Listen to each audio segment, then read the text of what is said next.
कुछ पाने की हो आस आस, कोई अरमा हो जो खास खास आशाएं,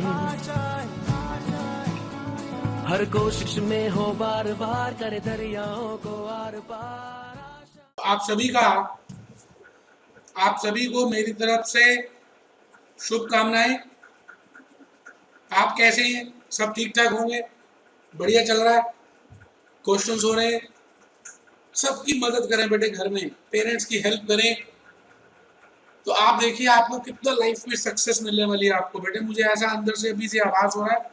बेटे आज हमारा लेक्चर नंबर 5 है, तो बेटे चैप्टर का नाम तो आपको पता ही है, फाइनल अकाउंट्स कह दें या फाइनेंशियल स्टेटमेंट्स कह दें, फाइनल अकाउंट्स कह दें या फाइनेंशियल स्टेटमेंट्स कह दें ऑफ जॉइंट स्टॉक कंपनीज। तो बेटे आज हम शुरू कर रहे हैं, शुरू तो पहले ही कर चुके हैं बेटे, लेक्चर 5 आज शुरू कर रहे हैं। तो बेटे आज की क्लास में मुख्य तौर पर क्या रहने वाला, थोड़ा सा मैं बता दूं एजेंडा क्या रहने वाला।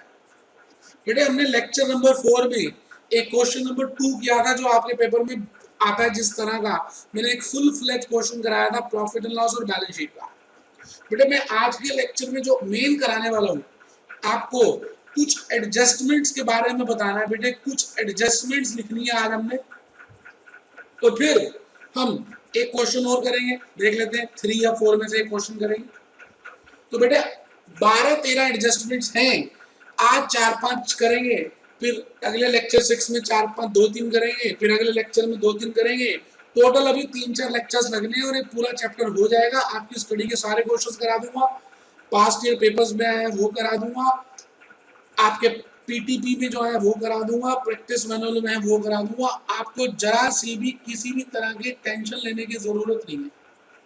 चलिए हम सब एडजस्टमेंट्स में आ रहे हैं। बेटे एडजस्टमेंट्स का मतलब क्या होता है थोड़ा सा मैं बता दूं, और उससे पहले भगवान को 1 मिनट के लिए जरूर याद करेंगे। बेटे आइए प्लीज भगवान को याद करें।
तो मैं बेटे ये बता रहा था कि एडजस्टमेंट्स का मतलब होता क्या है। बेटे एडजस्टमेंट्स कह दें या आपको मैं कह दूं एडिशनल इंफॉर्मेशन, कुछ भी बोल दूं, ईदर आई से यू एडजस्टमेंट्स और एडिशनल इंफॉर्मेशन, या मैं कह दूं आपको कुछ जानकारी दी होगी, जानकारी दी होगी। कहां दी होगी बेटे ये सब कुछ? बेटे ट्रायल बैलेंस में नहीं दी होगी, ये सब कुछ दिया होगा बेटे below the trial balance, trial balance के नीचे दिया होगा बेटे, below the trial balance, trial balance के नीचे दिया होगा। तो मैं आपसे कह रहा हूं जो भी फिगर्स ट्रायल बैलेंस में गिवन है, जैसे ट्रायल बैलेंस अभी आपने क्वेश्चन नंबर 2 देखा था, उसमें बेटे एक डेबिट बैलेंस है, एक क्रेडिट बैलेंस है, और बेटे यहां टोटल टैली कर रहा है, टोटल टैली कर रहा है, टोटल टैली कर रहा है। तो बेटा मैं कहता हूं आपके सामने ये बड़ी सारी बैलेंसेस दिए हुए हैं और टोटल टैली कर रहा है। बेटे इसका मतलब जो भी चीज ट्रायल बैलेंस में दी हुई है, ये कहां से आई होगी? बेटे लेजर अकाउंट के बैलेंसेस हैं ये जो बैलेंसेस हैं बेटे लेजर अकाउंट के बैलेंसेस हैं, खातों के, खाते खातों के जो बैलेंस आपने निकाले हैं, जैसे आपने बनाया रामलाल अकाउंट, तो बेटे उसका डेबिट बैलेंस या क्रेडिट, अब जैसे कोई भी अकाउंट आप बनाते हैं, कोई भी अकाउंट बनाते हैं, एनी अकाउंट, बेटे ये डेबिट साइड होती है उसकी और ये क्रेडिट साइड होती है, ये तो बात बताइए। बेटे डेबिट साइड में बड़ी सारी आइटम्स आती है और क्रेडिट में भी बहुत कुछ आता है। जैसे मैं कहूँ जी डेबिट में 1,00,000 रुपए, 50,000 रुपए की पोस्टिंग, 30,000 रुपए, 20,000 रुपए, 10,000 रुपए, और क्रेडिट में 30,000, 40,000, 15,000। अब लास्ट में क्या होता है बेटे, हम टोटल करते हैं और दोनों साइड्स में देख लेते हैं बैलेंसिंग फिगर कहाँ पर है। जैसे मैं कहूँ जी 1,00,000 प्लस 50 प्लस 30 प्लस 20, ये आ गया जी 2,00,000। अब यहाँ पर भी टोटल 2,00,000 ही होना चाहिए, लेकिन अगर आप देखें तो यहाँ पर नहीं आ रहा, बाय बैलेंस देख रहा हूँ मैं, चेक करें।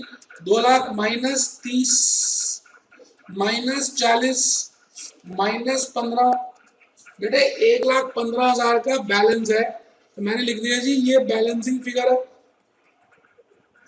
अब ये बैलेंस कौन सा है, डेबिट बैलेंस है या क्रेडिट बैलेंस है? क्योंकि आपको पता होना चाहिए बेटे डेबिट है या क्रेडिट है, क्योंकि ट्रायल बैलेंस में अगर डेबिट बैलेंस है तो बेटे डेबिट साइड में रखेंगे और अगर क्रेडिट बैलेंस है तो क्रेडिट में लिखेंगे। आप बताइए जी आपके हिसाब से कौन सा बैलेंस है? बेटे जो साइड बड़ी होती है, जो भी साइड बड़ी होती है, जो साइड बड़ी होती है, जो भी साइड बड़ी होती है वही बैलेंस होता है, वही बैलेंस होता है। ले लीजिए, जो साइड बड़ी होगी वही साइड बैलेंस होगा। तो मैं आपसे ये कह रहा हूं कि ये जो बैलेंस है इसका नाम है बेटे debit balance. This balance is debit balance. तो डेबिट बैलेंस है तो लिख देंगे वहां डेबिट में। अब ये पोस्टिंग हुई कहां से होगी, सवाल ही आता है। इसका मतलब आप ये देख लें, सबसे पहला स्टेप होता है बेटे जनरल एंट्रीज के पास होने का, पहला स्टेप नंबर 1। बेटे जनरल एंट्रीज के पास होने के पीछे हम कंसेप्ट लगाते हैं बेटे double entry book keeping system. आपको मालूम ही है बेटे double entry book keeping system होता है, और डबल एंट्री में बेटे हम क्या करते हैं, खातों को डेबिट और क्रेडिट करते हैं। और बेटे इसमें जनरल एंट्रीज में हम 3 तरह के अकाउंट्स बनाते हैं, भले अभी पेपर में नहीं आएगा लेकिन फिर भी आइडिया तो होना चाहिए बेटे। Nominal account, personal account and real account. तो बेटे 3 तरह के अकाउंट बनते हैं, नॉमिनल, पर्सनल एंड रियल। इसका मतलब पूरा ब्रह्मांड जो है 3 तरह के अकाउंट्स में क्लासिफाई हो गया।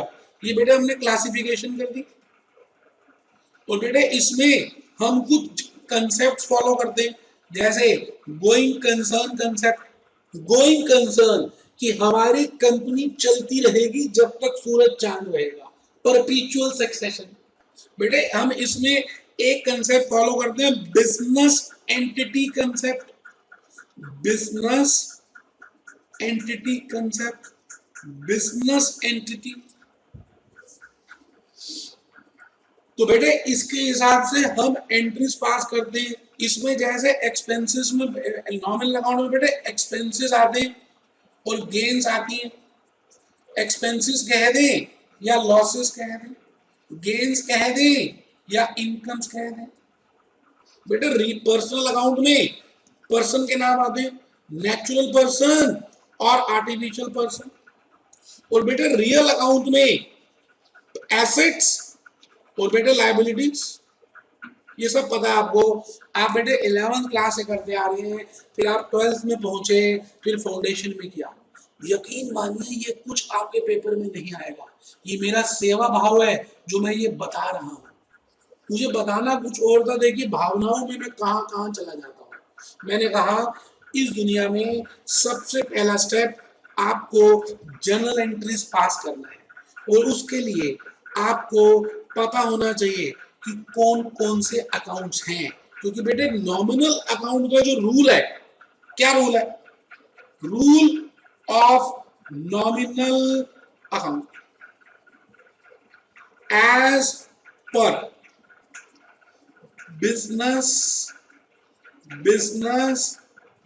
Entity concept. आराम से बेटे, कोई जल्दी है ही नहीं। As per business entity concept, rule of nominal account, all expenses and losses should be debited. All expenses and losses should be debited. All gains and incomes, all gains and incomes should be credited. भले आपको आता है फिर भी फौरन मत करिए बेटे, कमर सीधी करके बैठिए। मैं आपको रिपीट करके बार बार यही बोल रहा हूँ। मुझे पता है आपको आता है, मुझे ये भी पता है कि आपको पेपर में कंपनी अकाउंट से सीएस एग्जीक्यूटिव में नहीं पूछेंगे, लेकिन मुझे प्यार है तो मैं बताना चाहता हूँ ग्रास रूट लेवल की चीजें। ये आपका पहला स्टेप जर्नल एंट्रीज पास करना होता है। जर्नल एंट्रीज पास करने के लिए आपको अकाउंट्स को क्लासिफाई करना पड़ेगा, बिजनेस एंटिटी कंसेप्ट को दिमाग में रखना पड़ेगा, और फिर आपको नॉमिनल अकाउंट का, रियल अकाउंट का, पर्सनल अकाउंट का रूल पता होना चाहिए। ये सब पता होगा तो जाकर काम आगे चल सकता है। तो रूल आपने नॉमिनल का लिख लिया हो, नहीं भी लिखा कोई बात नहीं। Rule of real account for passing general entries. General entries को पास करने के लिए हम रियल अकाउंट का रूल देख रहे हैं। बेटे इसका रूल ये है, what comes in the business, जैसे मैंने यहां पे लिखा था all expenses and losses for business, क्योंकि हम बिजनेस का एंटिटी कंसेप्ट लगा रहे हैं। फॉर बिजनेस, कोई भी खर्चा या कोई भी नुकसान, अगर कोई खर्चा या कोई नुकसान अगर हुआ है, किसको? मुझको नहीं, बिजनेस को, बिजनेस को, बिजनेस को, बिजनेस को, तो उसको हम क्या करते हैं? डेबिट करते हैं। क्योंकि हम डबल एंट्री सिस्टम फॉलो करते हैं, तो एक चीज को डेबिट करेंगे, अभी दूसरी को क्रेडिट करेंगे। ठीक, तो देखते हैं। और अगर आपको आपकी कमाई हुई है, इनकम, या कोई फायदा हुआ है, गेन और इनकम, जैसे आपने सैलरी पे की तो सैलरी एक खर्चा है, आपने रेंट पे किया, रेंट एक खर्चा है, आपने सेल की, सेल एक आमदनी है, सेल एक इनकम है, तो क्रेडिट किया। तो मैंने कहा जी खर्चों को और नुकसानों को जो बिजनेस को हो रहे हैं उनको डेबिट किया जाता है, आमदनी को और इनकम को जो बिजनेस को हो रहे हैं क्रेडिट किया जाता है। वैसे डेबिट का मतलब क्या है? डेबिट करना, कम करना, क्रेडिट मतलब ज्यादा करना। तो बेटे खर्चों से और नुकसान से हमारे प्रॉफिट्स कम होंगे, बिजनेस की वेल्थ कम होगी, और इनकम से और गेन से वेल्थ बढ़ेगी। तो जब भी बिजनेस की वेल्थ बढ़ती है तो जिसकी वजह से बढ़ती है मैं उसको क्रेडिट कर देता हूं, और जब भी बिजनेस की वेल्थ कम होती है, खर्चे करके कम हो रही है, नुकसान करके कम हो रही है, तो मैं नुकसान और खर्चों को डेबिट कर देता हूं। सीधी सी बात है, कम करना डेबिट, बढ़ाना वेल्थ क्रेडिट। ठीक है जी। अब आ जाइए सेकेंड में, what comes in the business. इससे क्या होगा बेटे? Increase in wealth. बेटे वेल्थ में इंक्रीज होगा, debited. What comes in the business? Debited. What goes out of the business, जो भी बिजनेस से जाएगा बेटे डिक्रीज इन वेल्थ है, क्रेडिटेड। आराम से बेटे कोई टेंशन है ही नहीं, डेबिटेड क्रेडिटेड। बस बेटे एक सिद्धांत को ध्यान में रखिए, अगर उस चीज से मैं मानता हूं मैंने फर्नीचर खरीदा तो फर्नीचर तो मेरे बिजनेस में आ रहा है, मेरी वेल्थ बढ़ेगी तो फर्नीचर को डेबिट कर दीजिए, वेल्थ बढ़ेगी। तो चलिए जी इसको ऐसे भी लिख सकते हैं बेटे, when asset increases, when asset increases debit it, when asset decreases credit it. Asset बढ़ा तो डेबिट, एसेट घटा तो credit. When liability increases credited, and when liability decreases debited। बेटा इसको मैं अलग ढंग से समझाता हूं, पहले एक बार आप नजर मार लो कि ये रूल्स आपने पहले से ही किए हुए हैं। मैं आपसे ये कहता हूं कि लायबिलिटी का वैसे नाम पता क्या है, लायबिलिटी का नाम क्या है, इसको हम कहते हैं सोर्सेस ऑफ फंड्स। फंड्स कहां कहां से आए, कहां कहां से आए, उसको बोलते हैं बेटे sources of fund. Assets, funds कहां कहां यूज किए, इसको बोलते हैं बेटे यूजेस ऑफ फंड्स। कहां कहां गए या यूज किए, आराम से बेटे। तो बेटे अगर यूज किए तो मेरी मेरी मेरी वेल्थ घटी तो डेबिट करूंगा, और अगर आए फंड्स आए तो मेरे बिजनेस की वेल्थ बढ़ी, क्रेडिट करूंगा। इसीलिए मैंने लिखा व्हेन लायबिलिटी इंक्रीजेस, जब लायबिलिटी इंक्रीज होगी तो इसका मतलब सोर्सेस ऑफ फंड आ रहे तो मेरी वेल्थ बढ़ेगी, क्रेडिट कर दीजिए। और जब जब जब मैं कह रहा हूं कि एसेट बढ़ेंगे तो मैंने कहीं यूज किए तो मेरी जेब से फंड गए तो मेरी वेल्थ कम होगी, डेबिट कर दीजिए।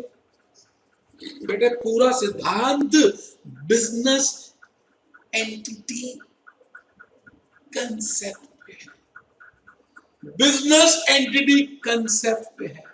तो बेटे मैं आपको यही कहना चाह रहा हूं कि आप सब ध्यान से समझ लें। तीसरा rule personal account, personal account. बेटे मैंने आपको 3 अकाउंट्स बताए, अब मैं बताने जा रहा हूं rule of passing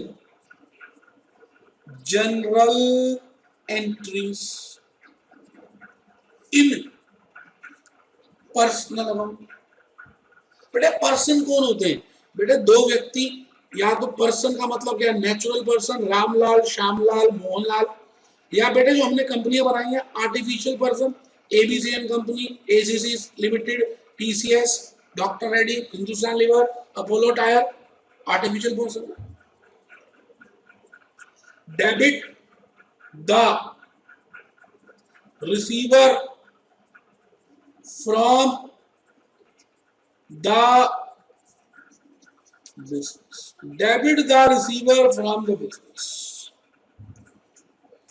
credit the giver to the business। आराम से बेटे, बेटे अगर बिजनेस से कोई ले रहा है कुछ हमारे से तो बेटे मेरी वेल्थ कम हो जाएगी। जैसे मैंने उधार में सामान बेचा डेटर को, रामलाल को, तो मेरी वेल्थ कम हो गई, इसलिए मैं रामलाल को डेबिट कर दूंगा, डेटर बन जाएगा उधर। और जिसने बिजनेस को कुछ दिया तो मेरी वेल्थ बढ़ गई तो मैं क्रेडिट कर दूंगा, देखिए बेटे, कोई रूल याद करने की जरूरत ही नहीं है। एक बच्चा कह रहा है जी अब समझ आया, जो हम रूल्स रटते थे उनको रटने की जरूरत ही नहीं बेटे। खाली बेटे बिजनेस एंटिटी कंसेप्ट से ही काम चल जाएगा। तो बेटे सुनना जरा ध्यान से, वैसे ये एंट्रीज नहीं भी आती हो चलेगा, ध्यान से सुनना बेटे। पहला स्टेप है बेटे, आपको जर्नल एंट्रीज पास करनी है, और जर्नल एंट्रीज के लिए अकाउंट्स क्लासिफाई करने हैं, और उसके लिए आपको नॉमिनल, पर्सनल और रियल की बातें पता होनी चाहिए, और बिजनेस एंटिटी की बातें होती है। Step number 2, posting of general entries in ledger accounts. बेटे खाते लेजर अकाउंट्स में पोस्ट कर दीजिए। जनरल एंट्रीज को लेजर अकाउंट में पोस्टिंग कीजिए। जैसे मैंने लिखा सैलरी डेबिट टू कैश, तो बेटे कहाँ कहाँ जाएगा? एक तो सैलरी अकाउंट में एंट्री होगी, और बेटे एक इसकी एंट्री कहाँ होगी? कैश अकाउंट में। तो यहाँ पे क्या लिखेंगे? जैसे मान लेते हैं 10,000 रुपये पे किए, 10,000 रुपये पे किए, तो मैं यहाँ लिखूंगा टू कैश 10,000, और यहाँ पे क्या लिखूंगा? By salary 10,000। आराम से बेटे, कोई जल्दी है ही नहीं। फिर अभी अभी समझाया था, हर अकाउंट को हम 31 मार्च को क्लोज करेंगे, तो उसका बैलेंस होगा। अगर इस साइड होगा तो डेबिट साइड बड़ी होगी तभी इस साइड होगा, और अगर इस साइड बैलेंसिंग फिगर आएगी तो क्रेडिट साइड बड़ी होगी तभी आएगा। तो बेटे इस साइड अगर आती है तो क्रेडिट बैलेंस है, और इस साइड आती है तो डेबिट बैलेंस है। आराम से देख लीजिए। लेजर अकाउंट के दो बैलेंस होते हैं, या तो डेबिट या क्रेडिट, दोनों इकट्ठे एक साथ नहीं हो सकते। तो स्टेप नंबर 3 फिर हम क्या करेंगे? क्योंकि बेटे हमने डबल एंट्री सिस्टम फॉलो किया है, तो हम क्या करेंगे? Step 3, preparation of trial balance. बेटे हम ट्रायल बैलेंस बनाएंगे। ट्रायल बैलेंस में क्या करेंगे? बेटे एक साइड डेबिट होती है, एक साइड क्रेडिट होती है, तो बेटे सभी नाम लिखेंगे खातों के, जैसे सैलरी अकाउंट, जैसे कैश अकाउंट, जैसे फर्नीचर अकाउंट, जैसे बेटे इसमें नॉमिनल अकाउंट, नॉमिनल, रियल, और बेटे पर्सनल, जो भी एक 3 तरह के अकाउंट होते हैं उनके एंट्रीज पास हुई, लेजर अकाउंट बने, ट्रायल बैलेंस बना, और लास्ट में बेटा ये टैली होगा। इसका मतलब जो चीज ट्रायल बैलेंस में आ रही है उसकी जर्नल एंट्री पास हो चुकी, उसका लेजर अकाउंट बन चुका, उसमें डबल एंट्री इफेक्ट ले चुके, तो बस फिर हम क्या लिखेंगे? एक गोल्डन रूल है बेटे। गोल्डन रूल क्या है कि if balances are appearing in trial balance, then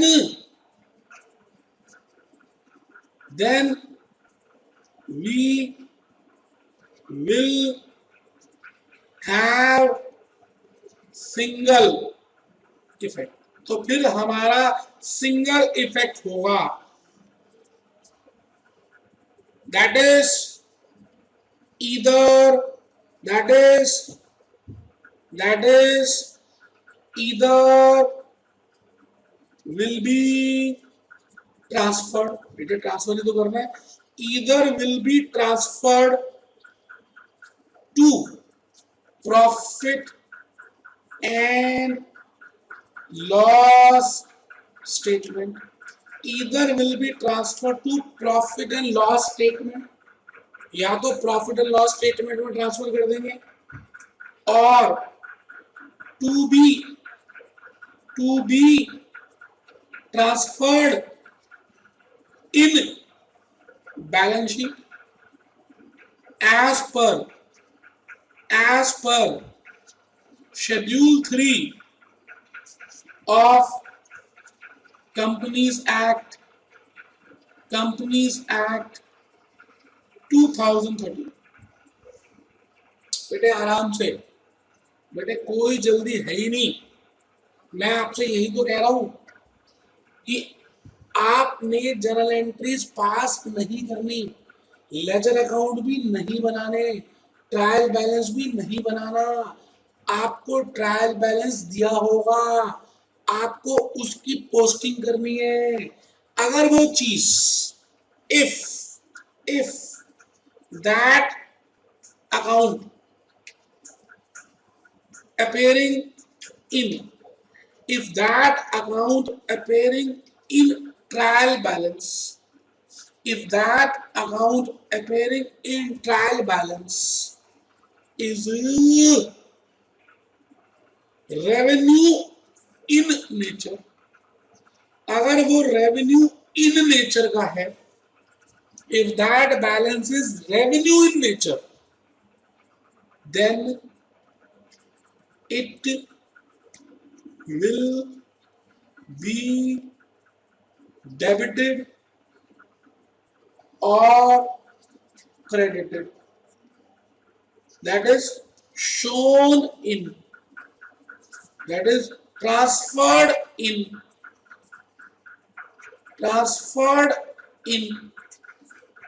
profit and loss statement. आराम से बैठे,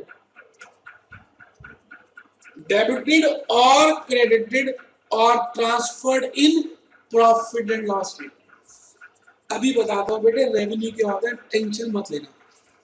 और फिर लिख रहा हूं जी, golden rule number 2, golden rule number 2। एक बच्चा कहता पहला कौन सा था गोल्डन रूल? अभी बताता हूं पहला कौन सा था। ये लो, ये था पहला, ये था पहला, ये लो, ये लो, लो, चलो इसको चलो लिख दो golden rule 2।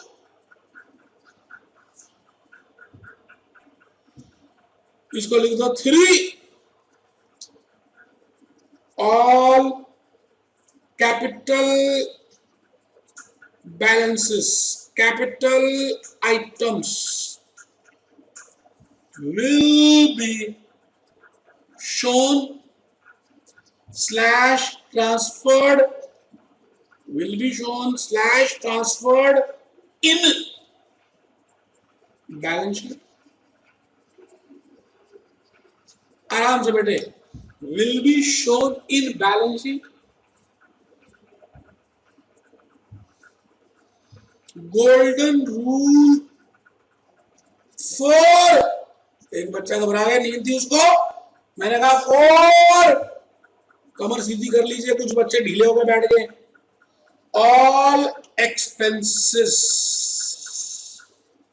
Slash losses slash assets, मैंने कहा all expenses, all losses, all assets have debit balance. बेटे इन सभी का डेबिट बैलेंस होता है, डेबिट बैलेंस होता है बेटे, debit debit.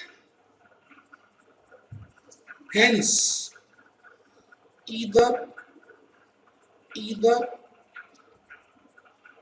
either debited in profit and loss statement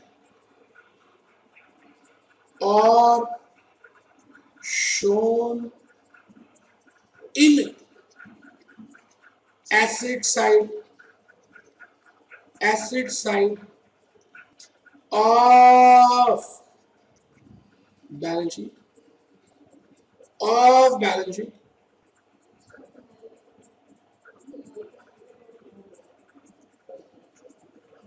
of balance sheet। ठीक है जी। तो गोल्डन रूल 4। अब मैं आ गया जी गोल्डन रूल 5, लास्ट रूल है जी, last rule, golden rule 5। all gains slash incomes slash liabilities have credit balance. बेटा नहीं भी पता तो कोई टेंशन नहीं है, ये तो मेरा प्यार है जो मैं थोड़ा सा आपको ज्यादा बता रहा हूं। All gains incomes liabilities have the credit balance, hence either to be credited in profit and loss statement, either to be credited in profit and loss statement or shown as liabilities while preparing balance sheet. आराम से बेटे, कोई जल्दी है ही नहीं, last rule लिखना है और हमारी चर्चा आज खत्म हो जाएगी अभी की, इसके बाद पीपीटी लिखेंगे। Rule 6, those items, those expenses, those losses, those incomes, those gains which are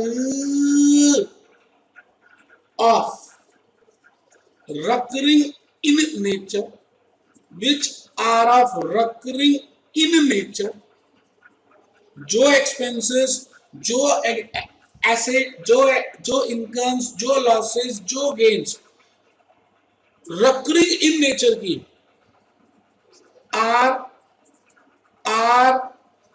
named as revenue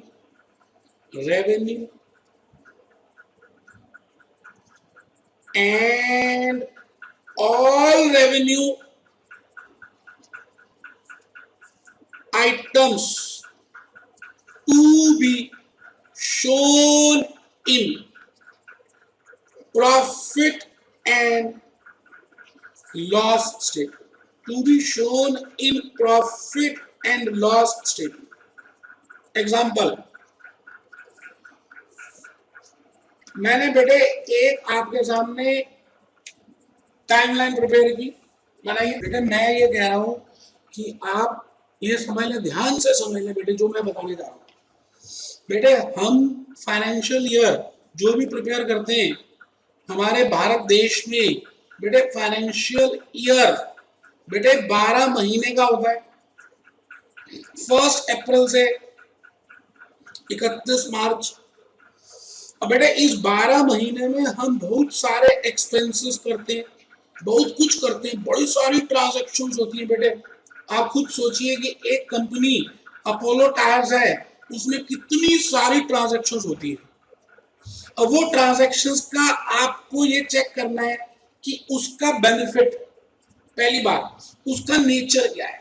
अगर वो ट्रांजैक्शंस रिकरिंग इन नेचर की है,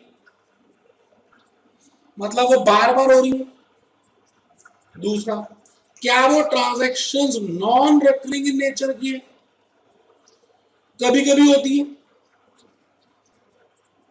जैसे मैं कहता हूं सैलरी देना, वेजेस पे करना, रेंट पे करना, इलेक्ट्रिसिटी पे करना, ऐसे जो भी खर्चे हमें हर रोज की मर्रा की जिंदगी को चलाने के लिए करते हैं और जिसका benefit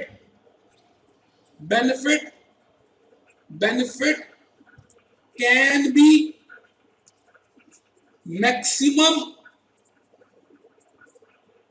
in that financial year, उसी फाइनेंशियल ईयर में उसका बेनिफिट मिलेगा, मतलब 12 महीने तक ही मिलेगा, हमेशा के लिए नहीं मिलेगा, लंबा नहीं मिलेगा, लॉन्ग रन में नहीं मिलेगा, शॉर्ट रन में मिलेगा, 12 महीने में मिलेगा। मैं कहता हूं जी ऐसे खर्चों का नाम है रेवेन्यू आइटम्स है जी, सीधी सी बात। अगर एक्सपेंस है तो रेवेन्यू एक्सपेंस, और अगर इनकम है तो रेवेन्यू इनकम, सीधी सी बात है जी, कोई टेंशन की बात ही नहीं। और दूसरी चीज, अगर वो ट्रांजैक्शन का नेचर नॉन रिकरिंग है, जैसे आप बिल्डिंग खरीदते हैं, आप कंप्यूटर खरीदते हैं, आप लैंड परचेज करते हैं, हर रोज थोड़ी करते हैं, कभी कभी करते हैं, और उसका बेनिफिट आपको लंबे समय तक मिलेगा। Benefit is more than 12 months. बेटे 12 महीने से ज्यादा है तो मैं कहता हूं जी ऐसी चीजों का नाम है कैपिटल आइटम्स। और बेटे अगर ये एक्सपेंस है तो हम कहेंगे कैपिटल एक्सपेंस, और अगर ये इनकम है तो हम कहेंगे कैपिटल इनकम। आराम से देख लीजिए, कोई भी जल्दी नहीं है। मैंने फिर रिपीट करता हूं बेटे, कोई भी ट्रांजैक्शन आप कर रहे हैं, आपको ये चेक करना है कि वो ट्रांजैक्शन रेवेन्यू इन नेचर की है, या वो आइटम या वो बैलेंस जो ट्रायल बैलेंस में दिया वो रेवेन्यू का है या कैपिटल इन नेचर का है। क्योंकि बेटे अगर रेवेन्यू का है तो बेटे वो प्रॉफिट एंड लॉस स्टेटमेंट में जाएगा, डेबिट या क्रेडिट होगा मैं बता दूंगा। और अगर वो कैपिटल इन नेचर का है तो बेटे कहां जाएगा, बैलेंस शीट में जाएगा। क्योंकि बेटे बैलेंस शीट में हम कैपिटल आइटम्स को शो करते हैं। तो सिंपल सी तो बात है बेटे, जो 12 महीने में जिसका बेनिफिट मिलता है और जिसका बेनिफिट लंबे समय तक मिलेगा बेटे, मैं कहता हूं उसको बोलते हैं कैपिटल, और जिसका 12 महीने तक मिलता है उसको बोलते हैं रेवेन्यू। तो बेटे रेवेन्यू को प्रॉफिट एंड लॉस में और कैपिटल को बैलेंस शीट में बेटे यही लिखा है हमने गोल्डन रूल 6 में। देखिए आप गोल्डन रूल 6, अब मैं लिख रहा हूं जी रूल 7। रूल 7 लास्ट है जी। 7 वंडर्स है ना वर्ल्ड के, wonders of the world, 7 wonders, 7 अजूबे। इस दुनिया के 7 अजूबे हैं। इसी तरह से 7 गोल्डन रूल्स हैं। All expenses, losses, gains and incomes which are of non-recurring in nature, जो नॉन recurring in nature के हैं, and the benefit will be more than 12 months। बेटे 12 महीने से ज्यादा का बेनिफिट है, are named as capital items. Expense है तो कैपिटल एक्सपेंस, इनकम है तो capital income, and should be shown in balance. आराम से बेटे, आराम से। तो बेटा मैंने अपनी चर्चा को मैं यहाँ पे हल्का सा कंक्लूड कर रहा हूँ। अभी लेक्चर खत्म नहीं हुआ, लेक्चर 5 है। मैं अपनी चर्चा में ये कहना चाह रहा हूँ कि आपको क्वेश्चन में ट्रायल बैलेंस दिया होगा, देखिए चर्चा जो ये थी, और उसके साथ नीचे एडजस्टमेंट्स गिवन होंगी या एडिशनल इंफॉर्मेशन दी होगी। तो जो भी कुछ आपको ट्रायल बैलेंस में दिया होगा, अगर वो रेवेन्यू एक्सपेंस है, अगर वो रेवेन्यू इनकम है, अगर वो कैपिटल एक्सपेंस है या वो कैपिटल इनकम है, कुछ यही होगा बेटा, और क्या आप बताइए। इसके साथ साथ एसेट्स हो सकती हैं या लायबिलिटीज हो सकती है। तो बेटा रेवेन्यू एक्सपेंस को, रेवेन्यू इनकम को तो हम प्रॉफिट और लॉस में शो करते हैं, कैपिटल एक्सपेंस को, कैपिटल इनकम को बैलेंस शीट में शो करते हैं। इसी तरह से बेटे एसेट्स को और लायबिलिटीज को भी बेटे ये भी कैपिटल होती है, बैलेंस शीट में शो करते हैं। और दूसरी बात, जो भी आपको नीचे एडजस्टमेंट्स दी जाएंगी जैसे मैंने पिछली क्लास में लेक्चर 4 में क्वेश्चन नंबर 2 किया था, उसमें क्लोजिंग स्टॉक नीचे इंफॉर्मेशन में दिया हुआ था, तो आपने उस इंफॉर्मेशन में जो भी चीज दी थी उसका डबल इफेक्ट किया था। तो बेटे यही तो बता रहा हूँ, जो चीजें ट्रायल बैलेंस में दी जाती हैं उनका सिंगल इफेक्ट होगा, और जो चीजें नीचे इंफॉर्मेशन में दे रहे हैं, एडजस्टमेंट्स में दे रहे हैं, always have, they always have double effect। बेटे इनका हमेशा डबल इफेक्ट होगा। बड़ी सिंपल सी बात। क्यों? क्योंकि उनकी हमने बेटे जर्नल एंट्रीज भी पास की, उनको हमने लेजर अकाउंट में शो नहीं किया, इसलिए तो वो ट्रायल बैलेंस में नहीं आ रहे। तो बेटे हमें जो भी कुछ करना है स्टार्टिंग स्टेप 1 से करना है। तो बेटे जर्नल एंट्री स्टार्टिंग 1 से शो करनी है।